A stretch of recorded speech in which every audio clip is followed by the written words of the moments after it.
The Gospel of John, chapter 16. Jesus warns his disciples. I told you this so that you would not surrender to confusion or doubt. For you will be excommunicated from the synagogues. At the time is coming, we will be put to death by misguided ones who will presume to be doing God a great service by putting you to death. And they will do these things because they don't know anything about the Father or me. I'm telling you this now, so that when their time comes, you will remember that I foretold you. I did not tell you this in the beginning because I was still with you. But now that I'm about to leave you and go back to join the one who sent me, you need to be told. And not one of you are asking me where I'm going. Instead, your hearts are filled with sadness because I told you these things. But here's the truth. It is to your advantage that I go away. For if I don't go away, the divine encourager will not be released to you. But after I depart, I will send him to you. And when he comes, he will expose sin and prove that the world is wrong about God's righteousness and the judgments. Sin, because it refused to believe in who I am. God's righteousness, because I'm going back to join the Father.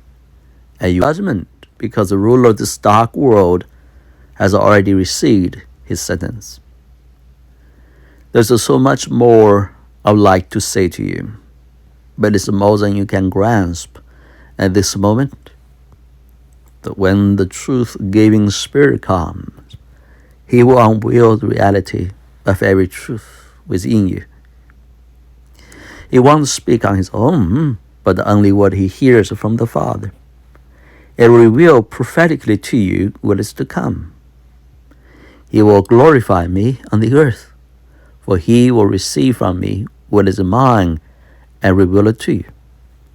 Everything that belongs to the Father belongs to me. That's why I see that the divine encourager will receive what is mine and reveal it to you. So you won't see me any longer.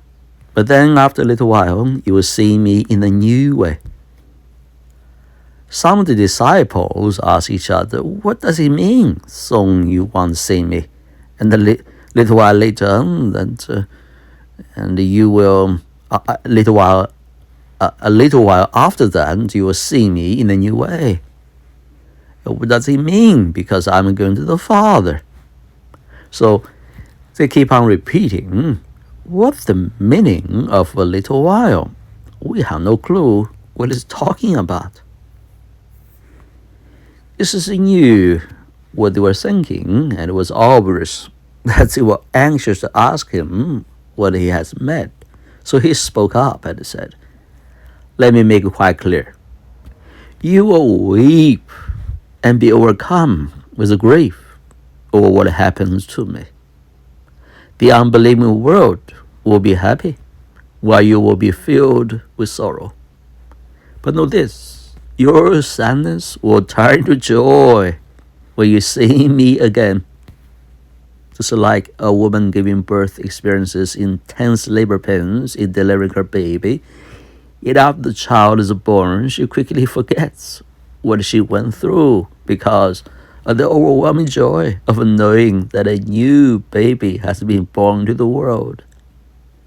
So will you also pass through a time of intense sorrow, what I'm taking from you.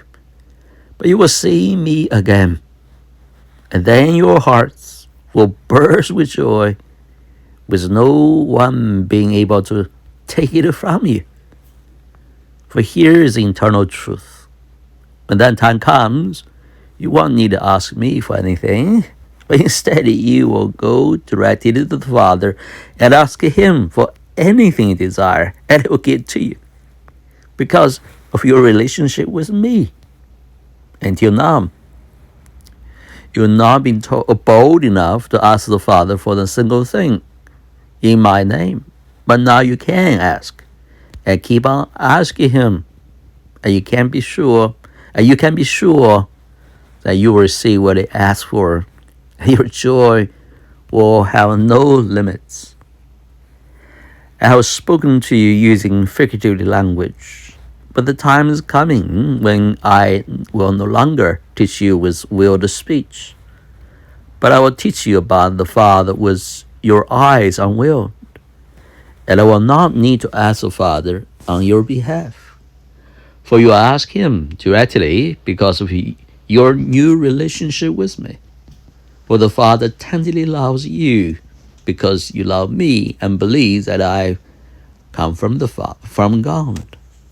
I came to you sent from the Father's presence, and I enter into the created world, and now I will leave this world and return to the Father's side.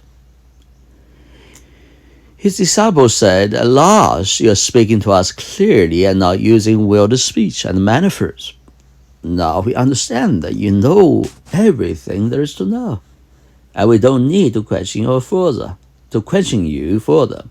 And everything you told us convinces us that you have come directly from God." Jesus replied, "Now you finally believe me, and the time's come when you will all be scattered, and each one of you will go your own way, leaving me alone. Yet I'm never alone, for the Father is always with me. And everything I told you is so that the peace which is in me will be in you, and will give you great confidence as you rest in me. For in this unbelieving world, you will experience trouble and sorrows, but you must be courageous, for I will conquer the world."